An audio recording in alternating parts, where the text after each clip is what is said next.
Houston Camp. But his name on the page, for everybody to start saying their name. But Thawadi Hawbashim Awashah for blessing us with another opportunity to come forth, and prophesy.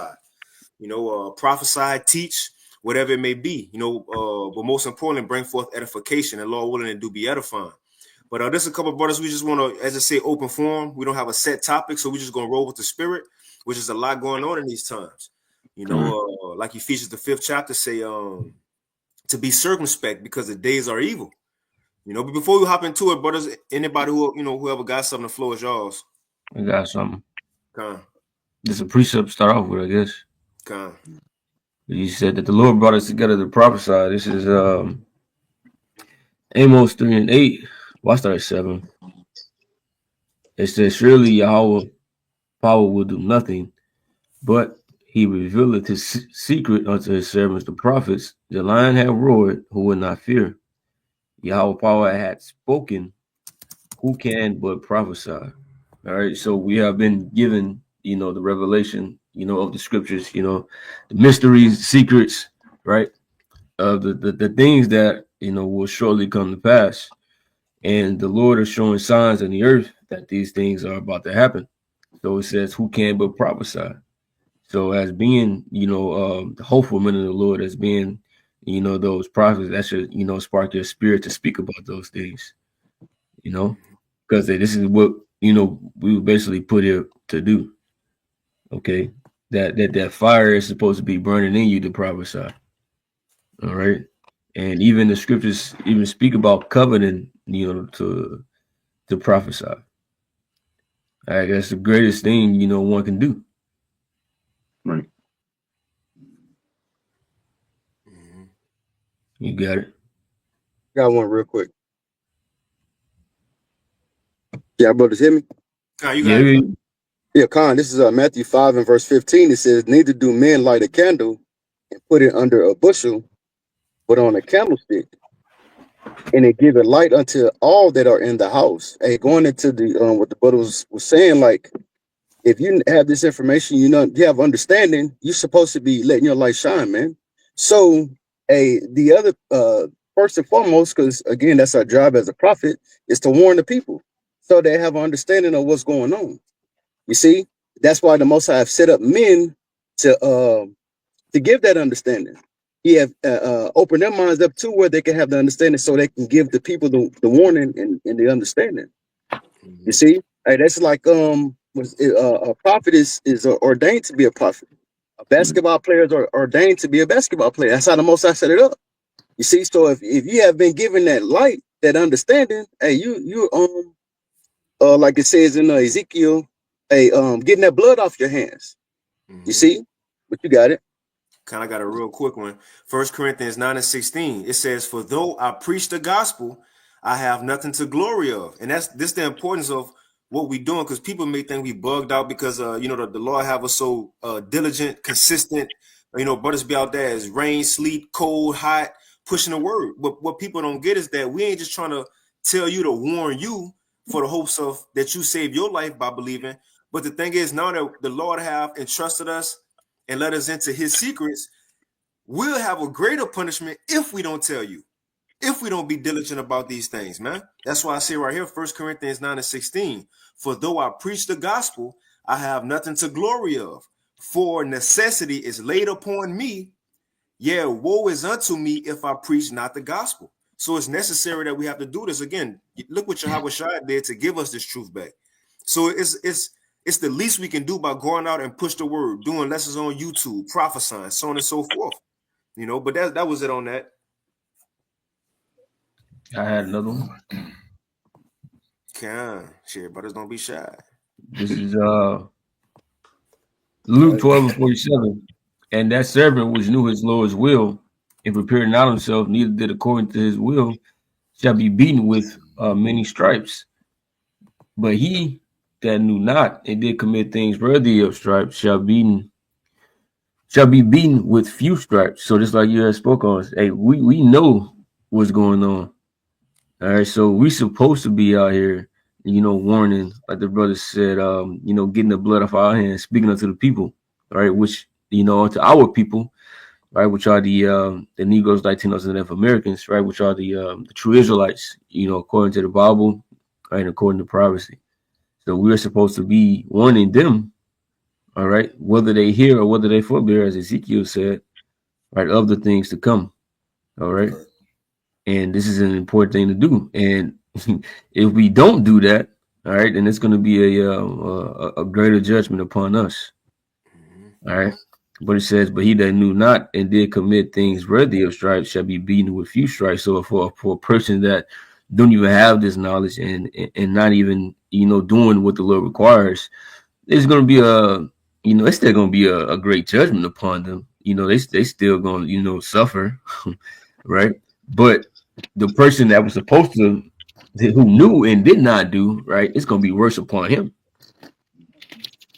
It says, for unto whomsoever much is given, of him much shall be required. All right. Because you knew what's up already. So the Lord holds you to a different standard, right, than somebody else who didn't. It says, and to whom men have committed much, of him they will ask the more. All right. That's it. You got it.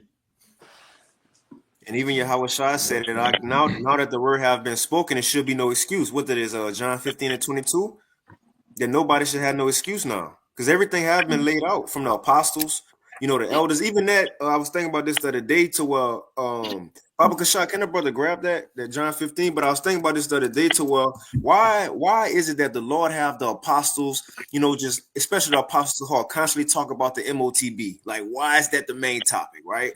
Why is the apostles hall, the apostles, bishops, brothers constantly getting on these other camps? You see, it's like an overload. Like people say we overdo it. All they doing millions of lessons on people, but why is it like that though? And it's the point to where it was said multiple times. So when judgment come, nobody can say, "Well, I didn't know." No, I had my man tell you multiple times. You even got tired of it saying, "Well, why y'all always talk about the MOTB? Why y'all always talk about the camps?" That's gonna be they go condemn themselves even in that, because they heard us constantly say the same things over and over again. So that nobody will be justified to say I didn't know, or ignorance is bliss. But whoever had that, Baba Kasha? Con, I got it. Con. This is John 15, verse 22. It says, if I had not come and spoken unto them, they had not had sin, but now they have no cloak for their sin. Right. You want to speak on it, Art? Referring, it's in red letters, so just going to show you, like the brother's going into the importance of, this word, especially going into Yahushua, man. Yahushua gave us this. We started with the Amos. You see that book was sealed, and through Yahushua, the prophets in these times now have the revelation of these scriptures, man, to warn the people, to give if I could get this, because I have this precept, if I may. This is Ecclesiastes 3, verse 8. It says, a time to love and a time to hate, a time of war and a time of peace. You see, so the prophets, yes, they're set up to prophesy, but to declare the seasons. And right now, the seasons are going into the end times, man. You see, the brother was speaking on the MOTB. These are the prophecies set up for these times, man.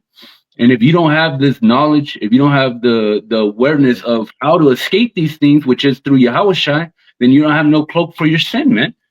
And you're going to fall victim through all these prophecies as they unfold. You're going to fall victim to them, man. Because the only escape is Yahushua, man. You got it. Salagi, brother. That is right.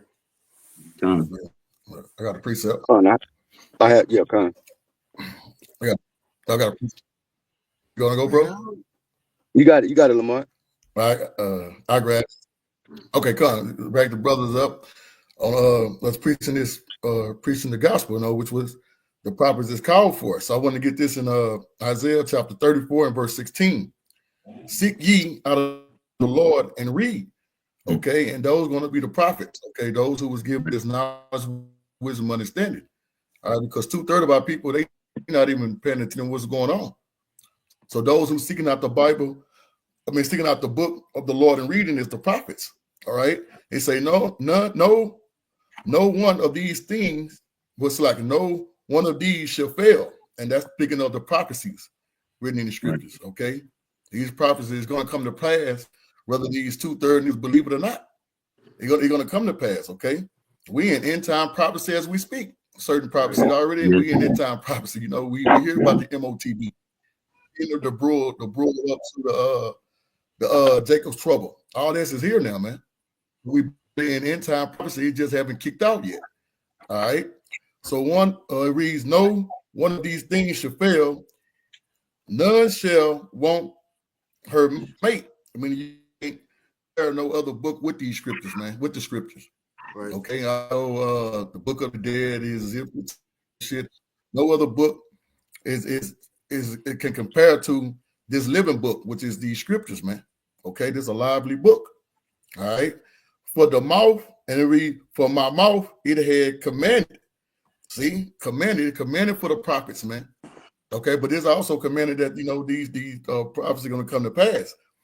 And his spirit had gathered them, and them is the prophets. His spirit had so like it, I'm gonna read it.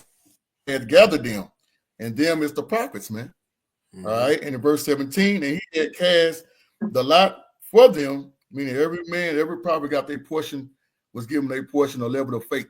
All right, and his hand had divided it unto them by line, by they shall possess it forever, from generation to generation shall they dwell therein. So this speaking of also going into reincarnation, because the prophets of old is back today.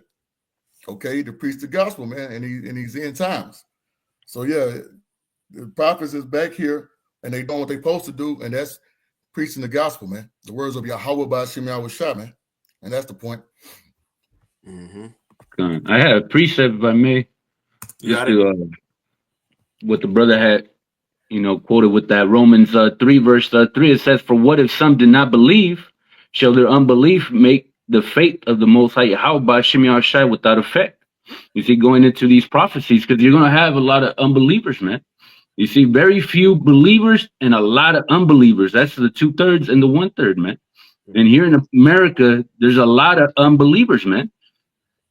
Even within, it's a shame, but even within, you know, those that proclaim to know that they're Israelites, man, you know.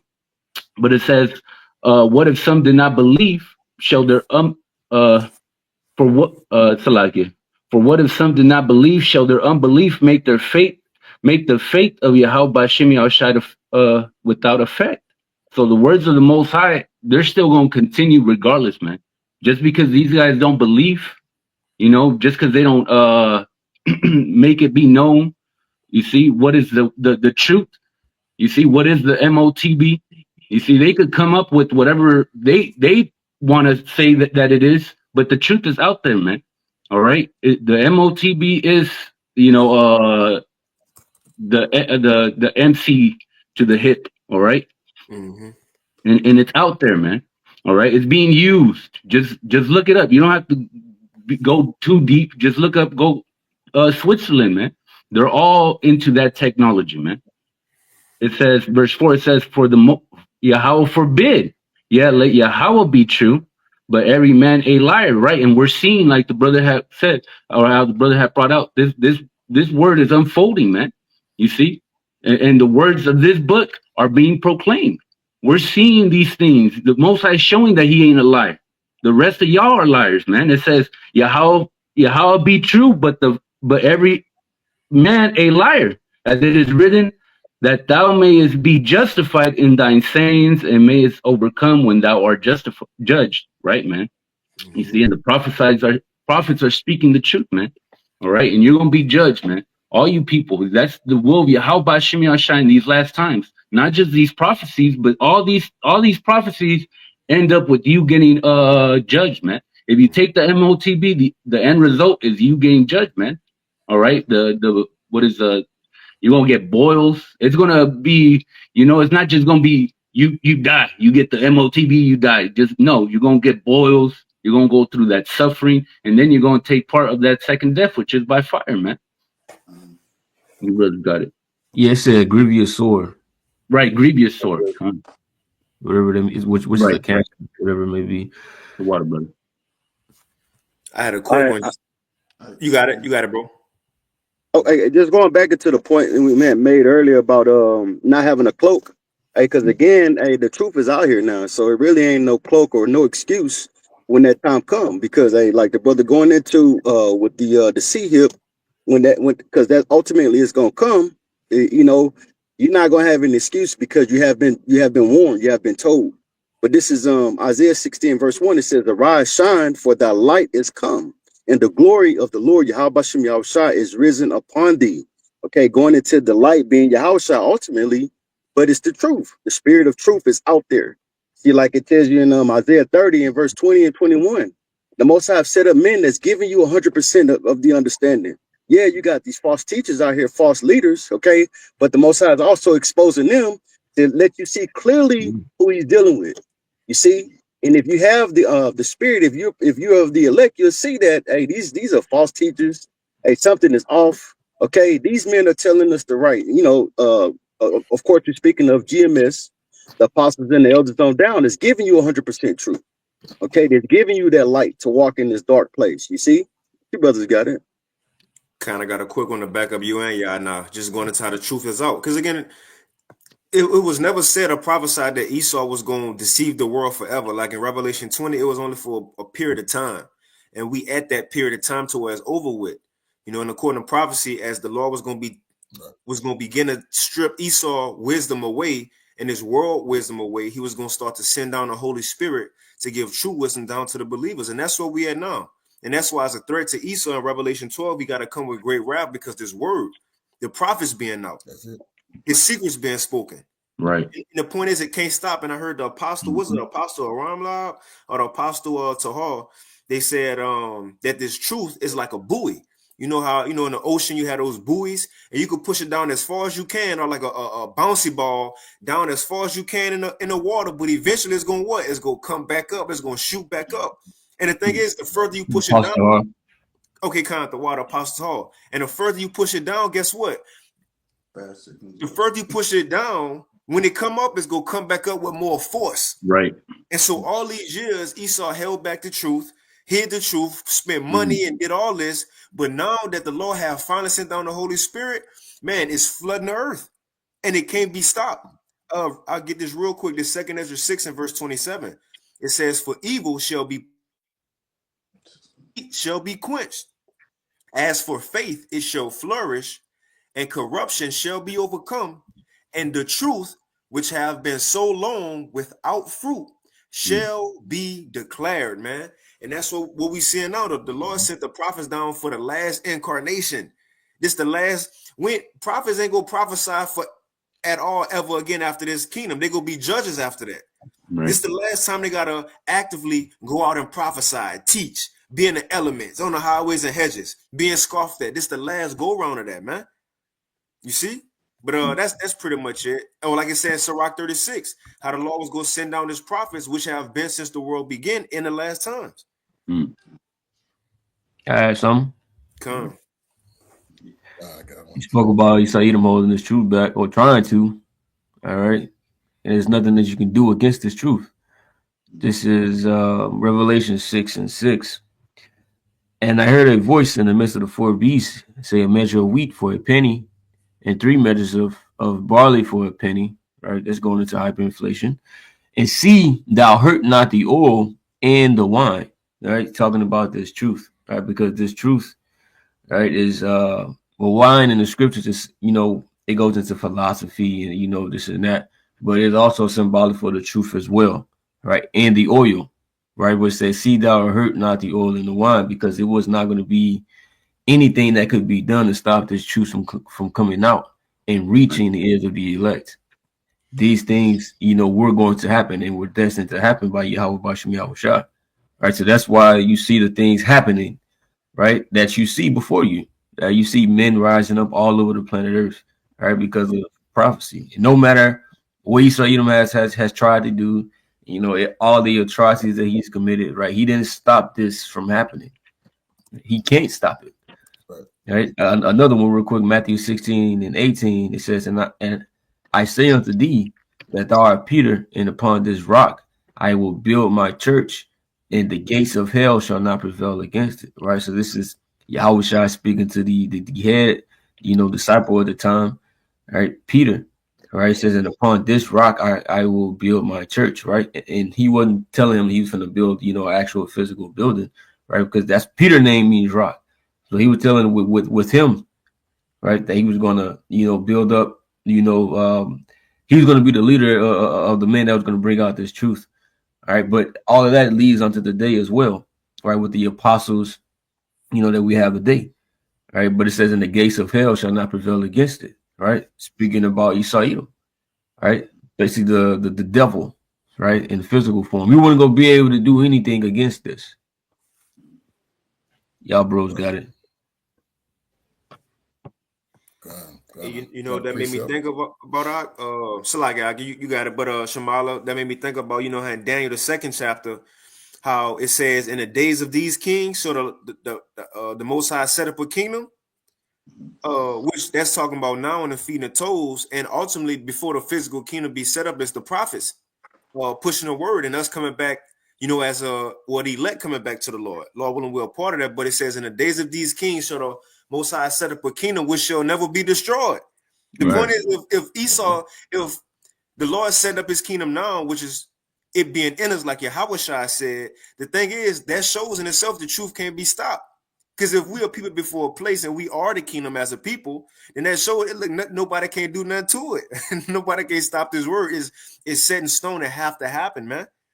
According to prophecy, it have to happen. And it won't be stopped.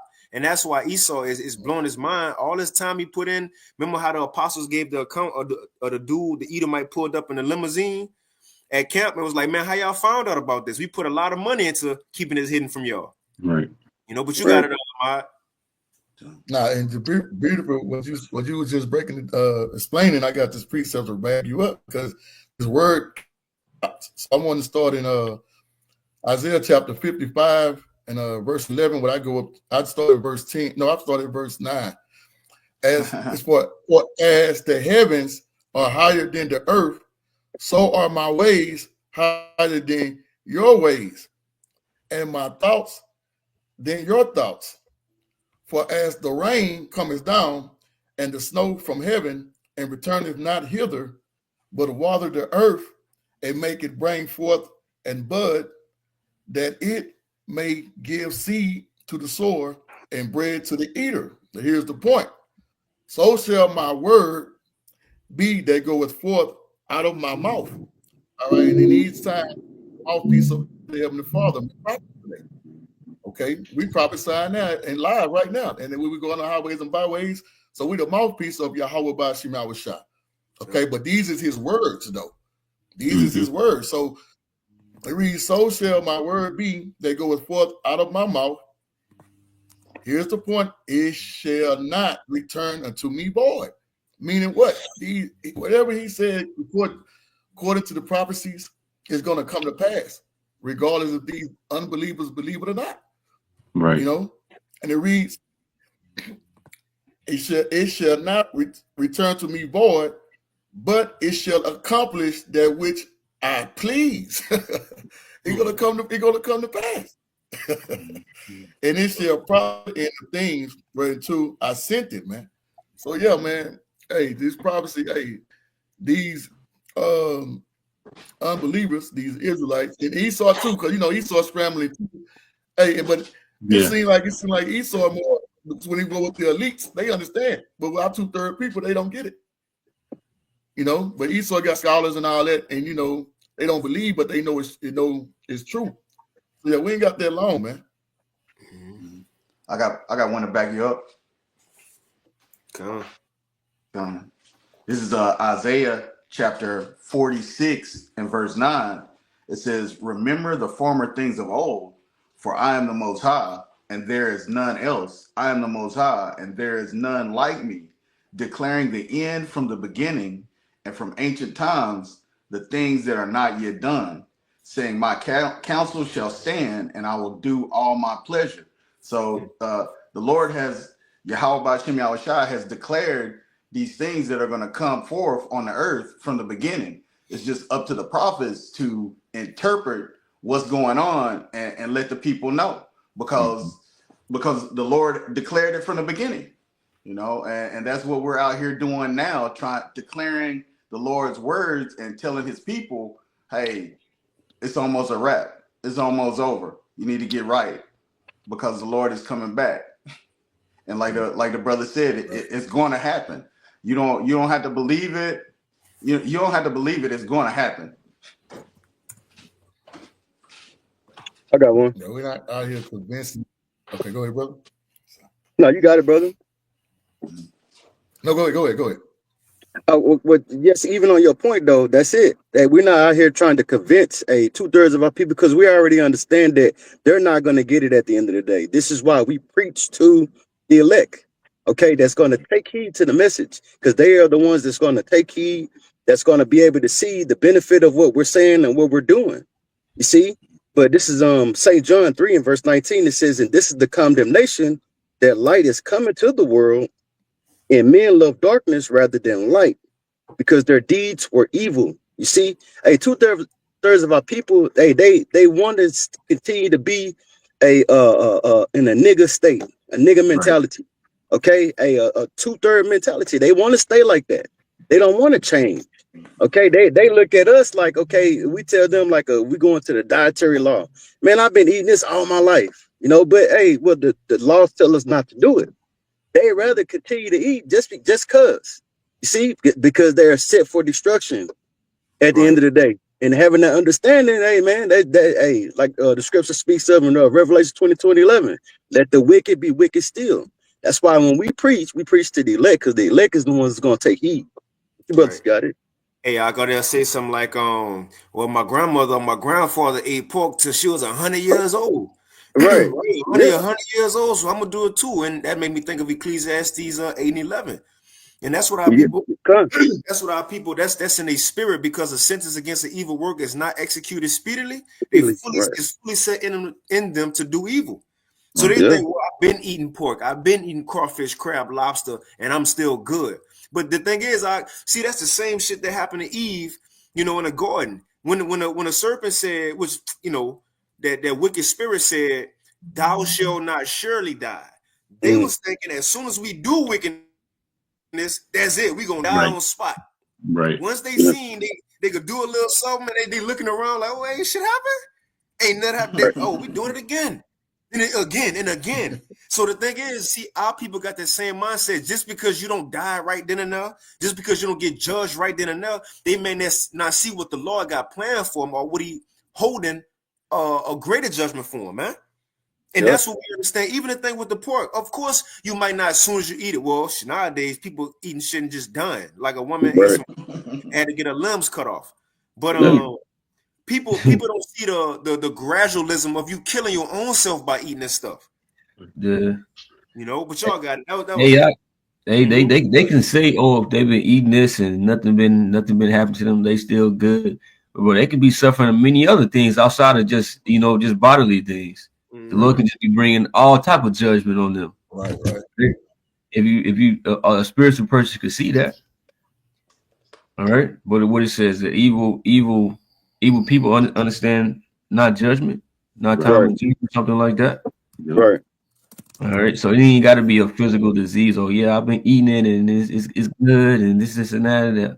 Oh, generations we've been doing this. All right, well, generations getting fucked up too. Shalom, Kasai, Yabashma Shabrakata. Hey, shalom, Yabashma Shabrakata. I got one to back y'all up. Man, we about to end the lesson, man. You just come whatever you got, I'll bring it forward. But you got it, Rock. I mean, you call. Okay, this is 2nd Ezra chapter 9 and verse 10. It says, "For such as in their life have received benefits and have not known me, and they that have loathed my law while they yet had liberty, and when as yet place of repentance was open unto them, understood not, but despised it, the same must know it after death by pain." And that's pretty self-explanatory. Hey, these people, grandma lived to 100 and 105 eating pork. Yeah, she was receiving liberty, but guess what? Hey, it's not going to happen like that this time around. You're going to get that judgment with that death by pain. You got it. Matter of fact, if I can get a real quick one, because Esdras in 2nd Esdras 7, and his man reading Esdras be funny at times, him going back and forth with the angel. But it's in 2nd Esdras 7, and Esdras, he was trying to pray for the wicked of Israel. He was like, man, let me pray for our people who's suffering. And the angel pretty much told him, look, man, don't pray for them people. Just like it was told to Jeremiah, don't pray for them niggas. Yeah, Yahushua said it himself. He didn't have to be told. He said, I ain't praying for them. So, but right here, Esdras had to be told, look, don't pray for these people. And his response was, he said, well, why not? He said, didn't our great forefathers and the prophets of old pray for the wicked? And he broke up different examples. He was like, didn't Abraham pray for the Sodomites, which we know Abraham didn't pray for Sodomites. He prayed for Lot and Sodom, right? Another example, he said, didn't Joshua pray for Israel in the time of Achan, and Samuel and David prayed for the destruction, and Solomon prayed for the sanctuary. So you're going into how righteous men pray for the wicked, or even cared about the wicked. But the reason the angel told him don't pray is because he said, Esdras, you coming into different times. You almost at the end. It ain't time to pray for nobody. It's time for them niggas to be judged now. So even if you do pray for them, it ain't gonna work. It ain't gonna work. Right. I'm gonna read it real quick. This 2nd Esdras chapter 7, right, and verse 41. It says, come on, 2nd Esdras 7 and 41. And the GNT version good too. But I'm gonna read this in the KJV. It says 2nd Esdras 7 and 41. Even so now, seeing corruption is grown up and wickedness is increased, and the righteous have prayed for the ungodly. Wherefore shall it not be so now also? So this Esdras asking, well, if the righteous pray for them, why I can't then? This is the answer. He answered me and said, this present life is not the end, where much glory doeth abide. Therefore have they prayed for the weak. Look, you weren't close to the kingdom back then. It was going to be incarnation and suffering after suffering. That's why they pray for him. Now we get to the time where we about to get glory. But it says, but the day of doom shall be the end of this time, right, and the beginning of the immortality for to come, wherein corruption is past. And it's the point. It says, intemperance is at an end, fidelity is cut off, righteousness is grown, and truth is sprung up. And then shall no man be able to save him that is destroyed. So a prayer for these people won't work anyway. If the Lord got a judgment set, for example, like Alazar, what you fasting for the nigga for? What are we fasting for him for? For what? For what? Look, the Lord had him do that just to be exposed and judged, man. When the time for prayers for people might not work as they did in the past, because judgment is a different time. It says, then shall no man be able to save him that is destroyed, right, nor oppress him that have gotten a victory. And those who believe, nobody won't be able to take them out of the hands of the Lord. They're gonna be fully protected in these times. But the other people, as you read, in a liberty, they didn't show reverence to the Lord. Well, now you got to dwell in torments, man. But y'all brothers got it. Time. And just, if I may, bring out the 2nd Esdras chapter 7 and 19. It says, and he said unto me, there is no judge above Yahweh, and none that hath understanding above the highest. Just going into how it's the Lord Yahweh who put forth that judgment on Alazar. There's nothing or these people can do or go to try to petition and say, well, that judgment wasn't right. The judgment wasn't this. That's the judgment of the Lord that was laid out for all of Israel to see. Yeah.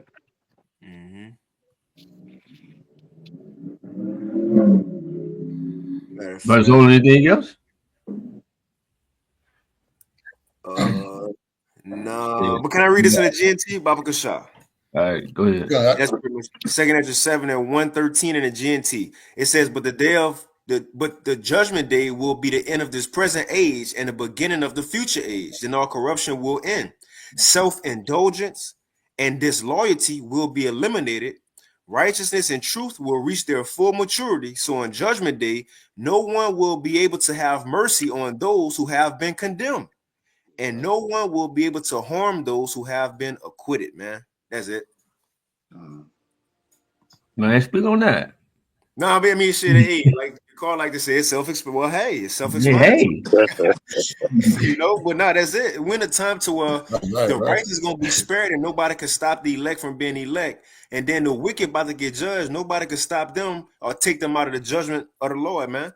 That's why hey, it's an important time right now to separate from this world, you know. But you got it, bro. yeah, I'm trying to get a second. Oh, got something. Second Ledger 16 and 3, right? This is going to the destruction of Babylon the Great, but this can apply to to judgment going upon wicked people as well. All right. Second Ledger 16 and 3. A sword is sent upon you, and who may turn it back? A fire is sent among you, and who may quench it? All right. Plagues are sent unto you, and what is he that may drive them away? It says, may any man drive away a hungry lion in the woods, or may anyone quench the fire in the stubble when it had begun to burn? May one turn again the arrow that is shot of a strong archer? The mighty Lord sendeth the plagues, and who is he that can drive them away? All right. So the Lord sending plagues, the Lord has one destined for destruction and one destined to be judged. There is nothing anyone can do that can stop that or overturn it. Right. Just like you have a judge in court. Man, once he slam that hammer down, say what he got to say, slam that hammer down. Hey, nothing else can be said. Right. Hey, that word will stand. Right? It says a fire shall go forth from his wrath, Right. and who is he that may quench it? All right. I skipped to verse 11 real quick. Well, I'll just read to verse 11. He shall cast lightnings, and who shall not fear? He shall thunder, who shall not be afraid? The Lord shall threaten, and who shall not be utterly beaten to powder at his presence. All right. Just like brother was talking about, people fasting, all right, for the wicked abominable act that this man did. Like they all getting together and fasting over that, right? But it's a lot of wickedness going to Israel. Why just him? Because he did that and that got exposed, right? Y'all getting together and fasting over something wicked. Like, come on, bro. Hey, that's not gonna change what the Lord got in store. All right, of what's gonna happen, bro.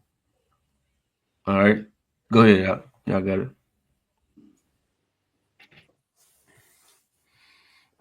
I don't know. It's getting kind of. I want to grab this.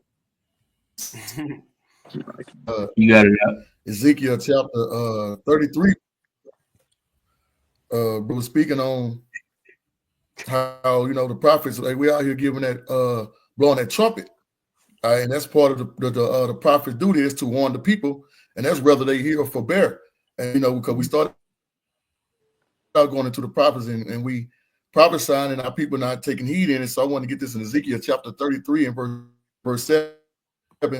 So thou, son of man, I had set thee a watchman, which that's another name for the prophets, the white, those men are the prophets of Israel, the watchmen, the prophets, and to the house of Israel. Therefore thou shalt hear the word at my mouth and warn them for me. And that's basically what we're doing. Because the brothers just brought out, say they want to have no sin for their cloak. Okay. So No that's what we're telling sin. them, amen. We out here prophesying about the evil times to come, Right. So we out here doing it. And it reads verse 8, when I say unto the wicked, O wicked man, surely die, do not speak to warn the wicked from his way, that wicked man should die in his iniquity, but his blood will I require at thy hand. And that's why we out there prophesying, because we getting the blood off our hand. That's why they come and scoff against all them Hebrew Israelites. No, we doing the duty too, man. We got to get the blood off our hand because we don't want y'all going to be in the same position of y'all. So we doing what we're supposed to do. Verse 9, it reads, nevertheless, if thou warn the wicked of his wicked, of ways to turn from it, if he do not turn from his way, he shall die in his iniquity, but thou hast delivered thy soul, man. And that's what we're doing. So when we go out and prophesy and warning these jakes to turn from their wickedness, and they hit the hand down. Hey, you really not hitting the hand down at us. You're doing that to Yahweh Bashim Yahushua. We just the messengers, man, the watchmen. We just make sure the word get out as we was called to do, and warn y'all. That's it. Message. Right. I got one. 2 Corinthians 5:11. Knowing therefore the terror of the Lord, we persuade men. All right, so that's something to fear. The Lord said, "Hey, if you don't do this and you don't speak this word unto the people, hey, shit, I got something for your ass." Hey, and by seeing the great judgment that the Lord has done throughout the scriptures and seeing the judgment that He's constantly doing. All right, hey, we don't want no part of that. Okay, so we trying to do all that we can to escape the judgments to come. The Lord is terrible in judgments. God. There you go, Shamala. All right, you see it, Ak. We see it, man.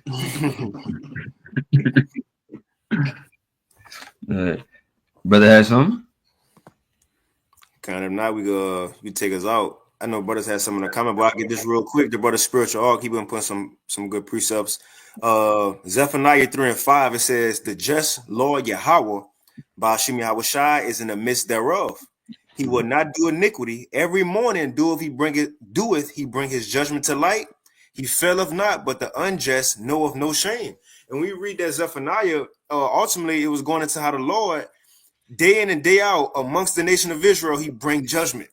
Like he put people to death. He put people in horrific situations. And it says he bring his judgment to life and he fell not. But it's the thing, as he's still doing that, the unjust know no shame. Our people don't get it that the Lord judging you.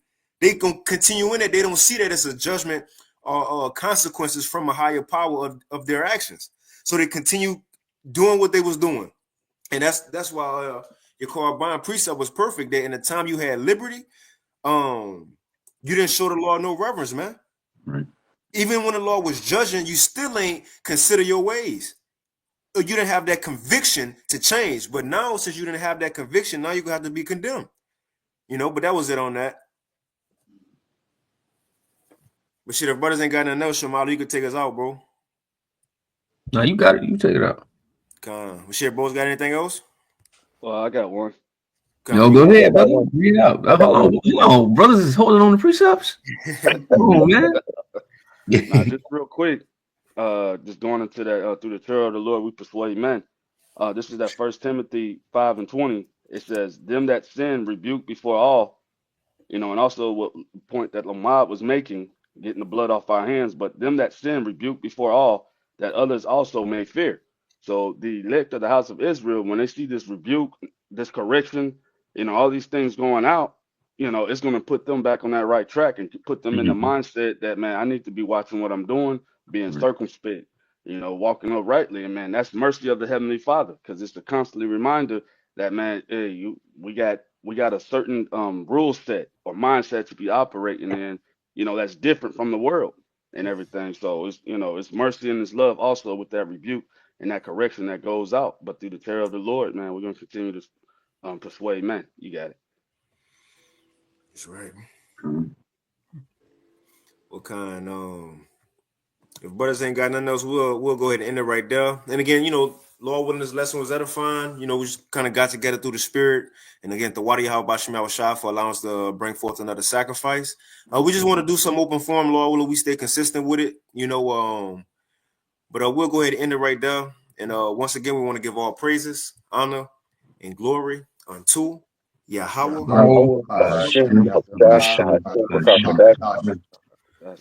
And double honors unto the apostles and elders of Great Millstone. Now go ahead, you can finish it. We want to give double honors to the apostles and elders of Great Millstone, as well as the men that taught them. And with that, shalom. Shalom. Shalom.